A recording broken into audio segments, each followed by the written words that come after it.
Hello बच्चों, मैं आपका आरडी सर लेकर आया हूँ आर्म्स एकेडमी डिजिटल चैनल पे। आज हम 11 का और एक नया चैप्टर रिवाइज करना शुरू कर देंगे, एनिमल किंगडम। मुझे मालूम है आपको इसके एग्जाम्पल्स पढ़ने में या इसमें थोड़ी दिक्कत आती है, कुछ कुछ कैरेक्टरिस्टिक में भी दिक्कत आती है। मैं एक एक फाइल हम हर रोज लेकर आऊंगा और आपका कंप्लीट करवा दूंगा, पर उससे पहले हम स्टार्ट करते थे बेसिस ऑफ क्लासिफिकेशन।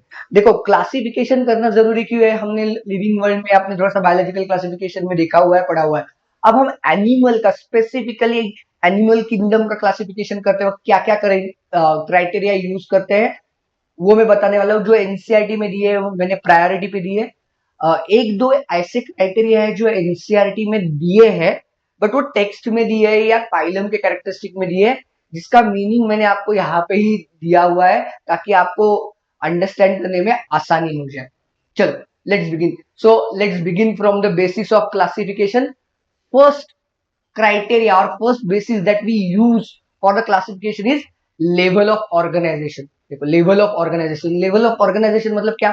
एनिमल कितना कॉम्प्लेक्स है, कितना कॉम्प्लेक्स है मतलब क्या? उसमें अलग देखो, as we are talking about kingdom animalia, we know all of them are eukaryotic, all of them are multicellular।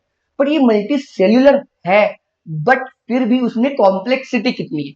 तो depending upon the different types of organization or depending upon the complexity in the organization, we have three levels. First level that we can talk is the cellular level of organization, in which loose cell aggregates मतलब क्या? Certain cells come together and they form the club। देखो, वहां पे एक इंसेट में बहुत important statement है जो बहुत बार आप लोग ना इग्नोर कर देते हो, पर यहाँ के लिए बहुत जरूरी है। देखो, ये करेक्ट इनकरेक्ट स्टेटमेंट में आता है आप लोगों को। some division of labor among them is seen। थोड़ी सी डिवीजन ऑफ लेबर है। डिवीजन ऑफ लेबर मतलब क्या? कौन सी सेल कौन सा काम करेगी, कौन सी सेल कौन सा काम करेगी, that is division of labour amongst the cell बोल रहे हैं। यहाँ पे हम लोगों ने कोई भी ऑर्गेनाइजेशन, हाइयर लेवल का ऑर्गेनाइजेशन की बात नहीं की है, but cells also show certain or very some division of labour. तो इसका एग्जाम्पल है sponges. Sponges that belongs to the phylum Porifera. That's correct, phylum Porifera के। सेकेंड आता है टिश्यू लेवल ऑफ ऑर्गेनाइजेशन। देखो, it is little bit complex than the cellular. Complex मतलब हम लोगों ने पढ़ा है ना, लाइक आप लोगों ने 7th स्टैंडर्ड में पढ़ा, व्हाट इज टिश्यू?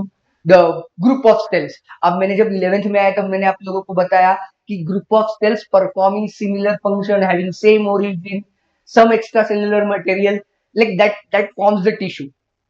बराबर है? तो टिश्यू लेवल ऑफ ऑर्गेनाइजेशन है यहाँ पे। Cells performing the same function, they form the one tissue, they are arranged into the tissue, and like उस एनिमल में उतना टिश्यू लेवल ऑफ ऑर्गेनाइजेशन ही दिखाई देगा जहां पे टिश्यूज फॉर्म हुए। सो एग्जांपल्स है फाइलम के, फाइलम स्लेंट्रेक्टा एंड टिनोफोरा। देखो, मैंने ये ना कैरेक्टरिस्टिक होने के बाद बहुत जगह पे ना आप लोगों को एक क्विक फ्लो चार्ट दिया हुआ है।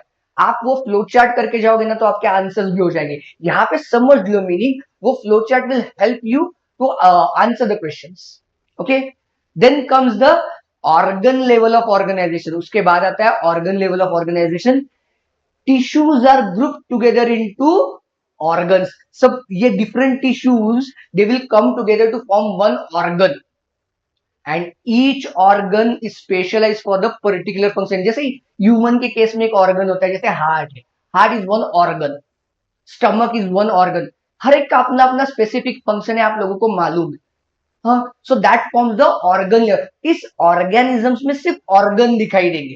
Tissues will come together to form the one organ, and like the organism or that particular animal will show the entire organ level of organization।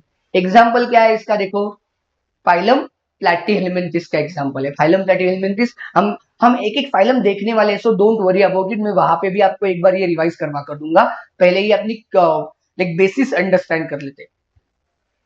Then comes the organ system level of organisation. Organ system level मतलब क्या?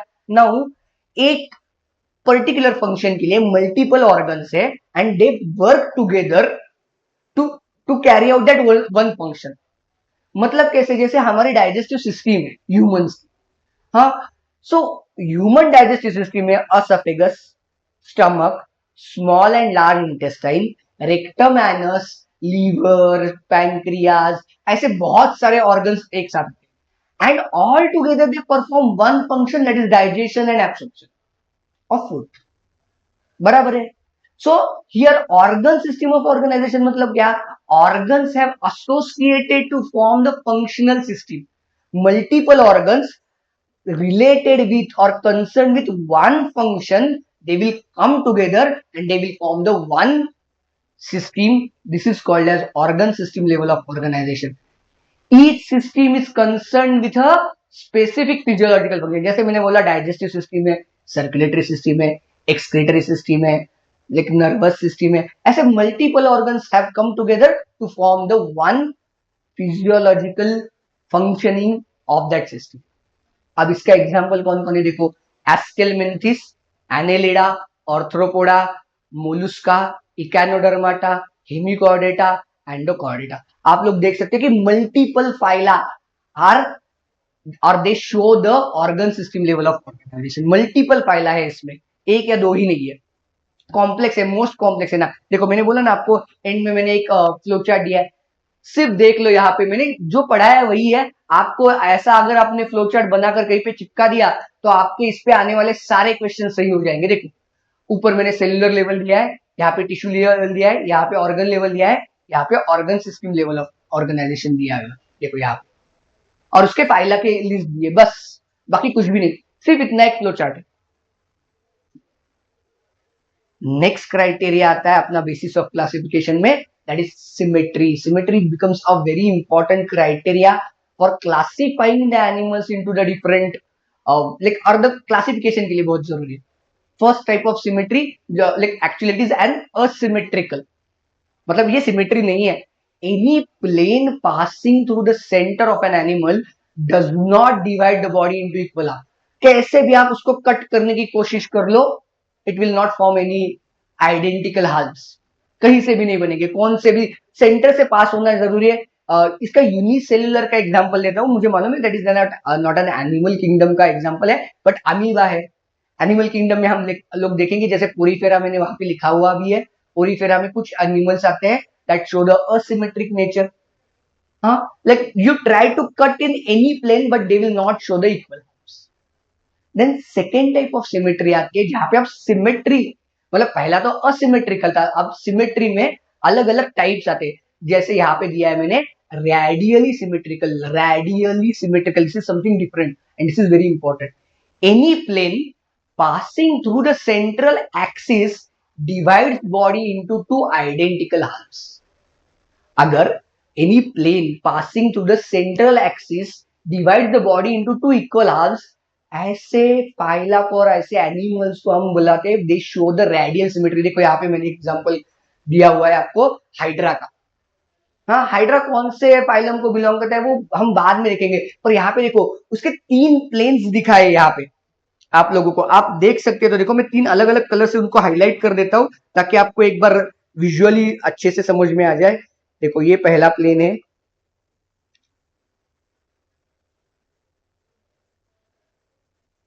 ये पहला plane है जो मैंने red colour से दिखाया, ये ब्लू कलर से मैं और एक प्लेन दिखा रहा हूं,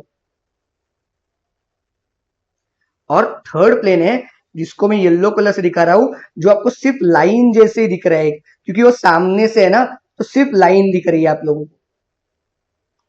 ये देखो ऐसे तीन प्लेन दिखाई दे रहे हैं आपको। So it is a radially symmetrical. Coelenterata, Ctenophora and Echinodermata, ये तीन फाइला है हमारे लिए, तीन ही फाइला है that shows the radial symmetry. Questions के लिए जरूरी है बस, बाकी कुछ बात नहीं है। Next one is the bilateral symmetry. Bilateral, ये देखो ना, ये वर्ड बहुत इंपॉर्टेंट है। Body can be divided into identical left and right halves in only one plane. मतलब देखो ह्यूमन इज बेस्ट एग्जांपल आपको इमेजिन करने के लिए। देखो मैंने वहां पे जो एनसीईआरटी में डायग्राम दिए वो दिए, पर आप इमेजिन करो if I cut my body, hypothetically, real नहीं but cut my body on this vertical line, इस वर्टिकल एक्सिस पे मैं कट कर दूं, तभी मेरे left and right bilateral, lateral मतलब आजू बाजू, so that's what make the identical halves. If I cut my body horizontal, मैं पेट के यहाँ पे कट कर दूं, आपको शायद दिख नहीं रहा होगा, अब देखो यहाँ पे कट करूं तो ऊपर वाला और नीचे वाला लैटरल तो बुला नहीं सकते और वो आइडेंटिकल भी नहीं है. So when body can be divided into identical left and right part, then only we can call it as a bilateral symmetry. Platyhelminthes, Aschelminthes, Annelida, Arthropoda, Mollusca, Hemichordata, Chordata, ये सारे phylum that shows the bilaterals. सारे phylum. आ गई बात समझ में? Great. Next criteria देखते हैं. देखो यहाँ पे भी मैंने आपके लिए वो फ्लो चार्ट बनाया. ये सिमेट्रिक के ऑन द बेसिस पे पहले असिमेट्रिक के लिए पूरी फेरा, हाँ, रेडियली सिमेट्रिक के लिए Coelenterata, Ctenophora and Echinodermata, and bilateral symmetric के लिए Platyhelminthes, Aschelminthes, Annelida, Arthropoda, Mollusca, Hemichordata and Chordata. वापस इतना ही फ्लो चार्ट चिपका दो, काम तमाम, सारा क्वेश्चंस का टेंशन खत्म.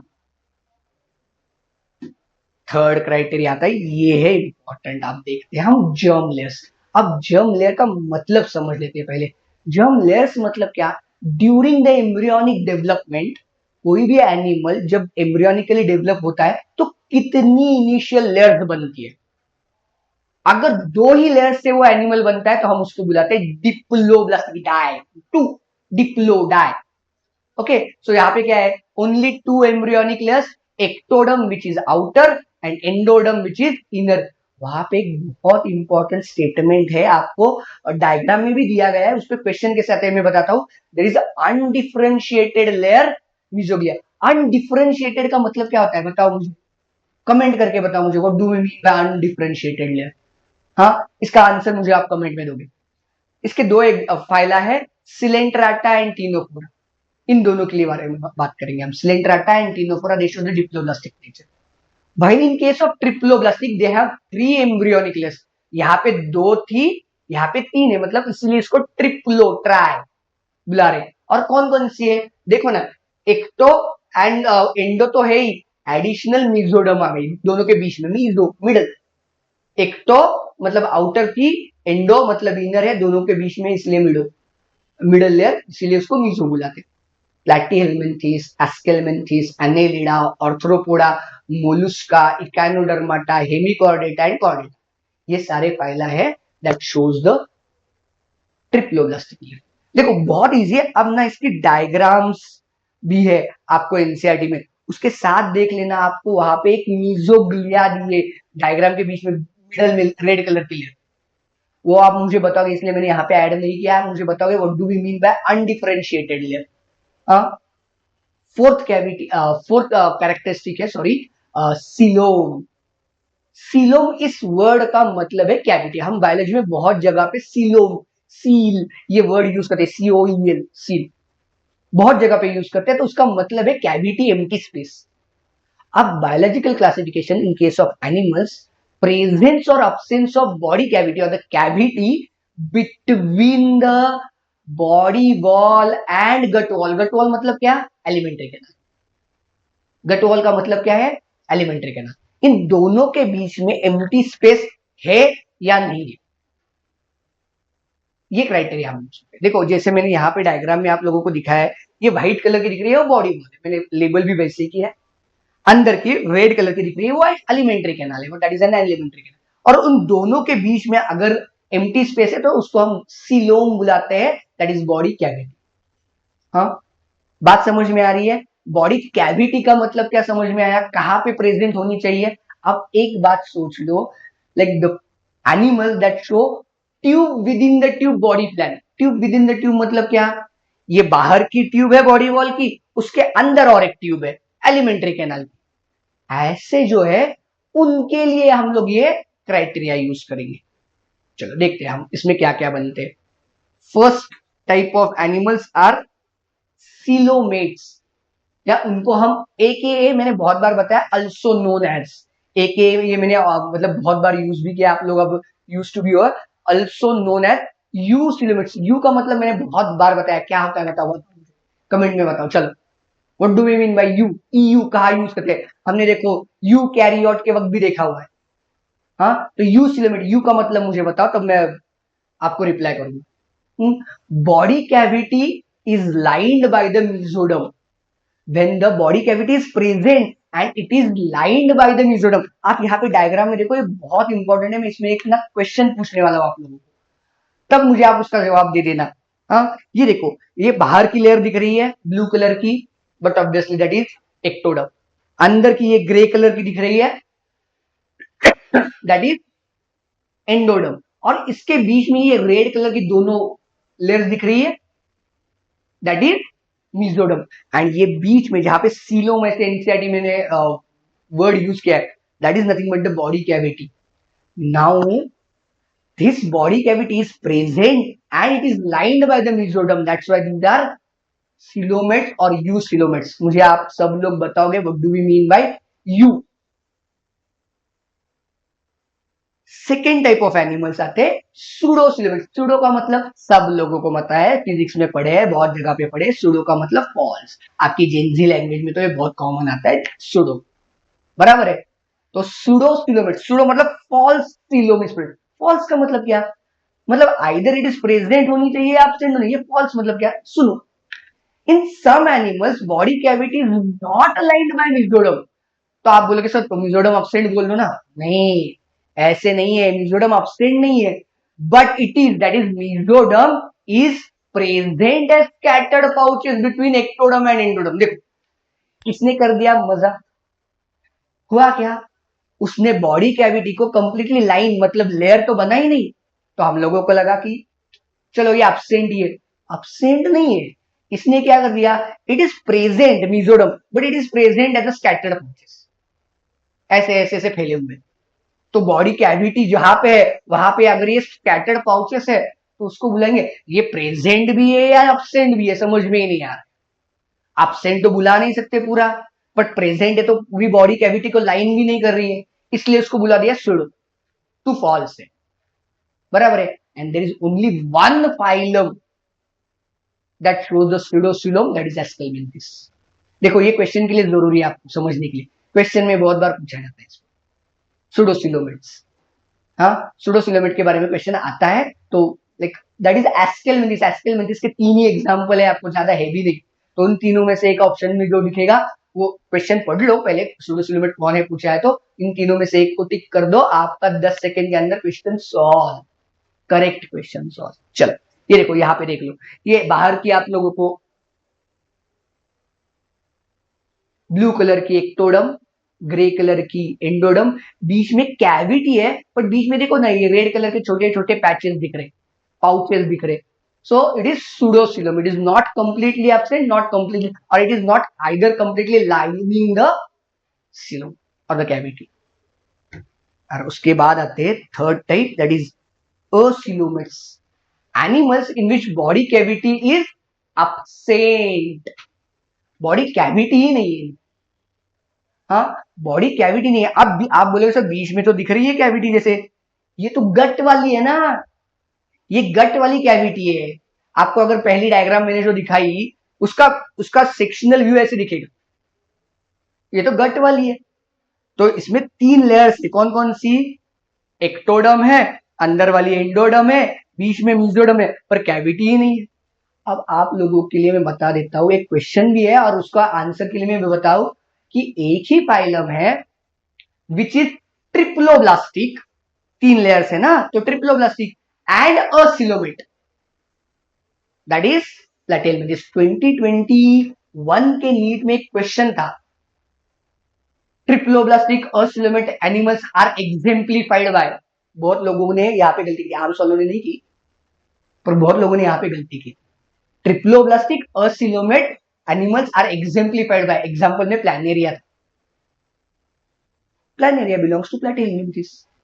हाँ, तो ये देखो, ये ट्रिप्लोब्लास्टिक है एंड असिलोमेट है, बॉडी कैविटी एब्सेंट। अब मुझे जाते जाते एक क्वेश्चन में पूछ कर जाता हूं, डिप्लोब्लास्टिक एनिमल्स को हम सिलोमेट, असिलोमेट या लाइक सूडोसिलोमेट्स बुला सकते हैं क्या? Like answer my this question in the comment. Diploblastic animals को, बराबर, मैं क्या पूछ रहा हूं, डिप्लोब्लास्टिक एनिमल्स को हम इन कैटेगरी में क्लासिफाई कर सकते हैं क्या? बता देना मुझे। नेक्स्ट क्राइटेरिया देखते हैं, मैंने सेगमेंटेशन नाम का एक क्राइटेरिया जो आपको एनसीईआरटी में दिया, मैंने जानबूझ के नहीं लिया, मैं फाइलम के वक्त आपको उसके बारे में डिटेल में बताऊंगा। मैंने डायरेक्टली नोटोकॉर्ड लिया है। सेगमेंटेशन क्यों नहीं लिया है मैं बताता हूँ, उसमें कोई रॉकेट साइंस नहीं है, एक सिंपल लाइन ही है, बट उसके बारे में हम बात करेंगे जब हम एनालिड्स के बारे में बात करेंगे, उस वक्त उसका सेंस ज्यादा क्लियर बन रहा है। Notochord it which is mesodermally derived, yes mesoderm से, देखो ट्रिप्लोब्लास्टिक एनिमल्स में दिखाई देगी, मीजोडर्म तो होनी चाहिए, तो डिप्लोब्लास्टिक में दिखाई नहीं देगी। Rod like structure present on the dorsal side of the body, present on the dorsal. अगर आप लोगों को डॉर्सल वेंट्रल समझ में नहीं आते एंड ह्यूमन के केस में नहीं आते तो हमारे लेक्चर्स अटेंड कर लेना, मैं बता दूंगा। Formed during the embryonic development, it is formed during the embryonic development, and if it is present then we will call the animal as a chordate. अगर नोटोकॉर्ड कभी प्रेजेंट है तो हम उसको कॉर्डेट्स बुलाएंगे, अगर एब्सेंट है तो उनको नॉन कॉर्डेट्स बुलाएंगे। जैसे पोरीफेरा से लेके हेमिकॉर्डेटा तक सारे फाइला जो है वो नॉन कॉर्डेट्स वाले। अगला तो कॉर्डेट ही है ना, अगला फाइलम ही कॉर्डेट है, बराबर है। हाँ, अब जैसे मैंने आपको बोला कि कुछ दो एक्स्ट्रा कैरेक्टरिस्टिक्स है जो आपको बहुत बार आते हैं और वो लाइक समझने में दिक्कत होती है, इसलिए मैंने दो एक्स्ट्रा दे दी है यहाँ पे। फर्स्ट है बॉडी टेम्परेचर।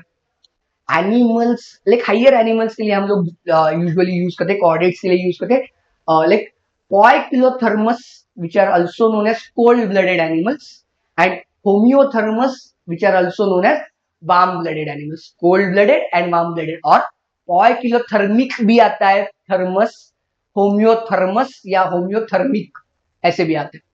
अब इसका मतलब क्या है, the poikilothermic animals they can not regulate their body temperature. मतलब क्या, जैसे एनवायरनमेंट का टेम्परेचर चेंज होगा वैसे उनके बॉडी का टेम्परेचर भी अपने आप चेंज होता जाएगा, because they inherently do not possess the ability to maintain the body temperature constant. उनके पास इनहेरेंटली एबिलिटी नहीं, तो उसके लिए वो क्या कर लेते हैं, हमने फ्रॉग में देखा हुआ है, आपको याद आना चाहिए क्या। So they can not regulate their body temperature, उनको पोइकिलोथर्मिक और कोल्ड ब्लडेड एनिमल्स हम बोलेंगे। सेकेंड टाइप ऑफ एनिमल्स है दैट इज होम्योथर्मस और warm blooded animal. They have ability, inherent ability to maintain constant body temperature.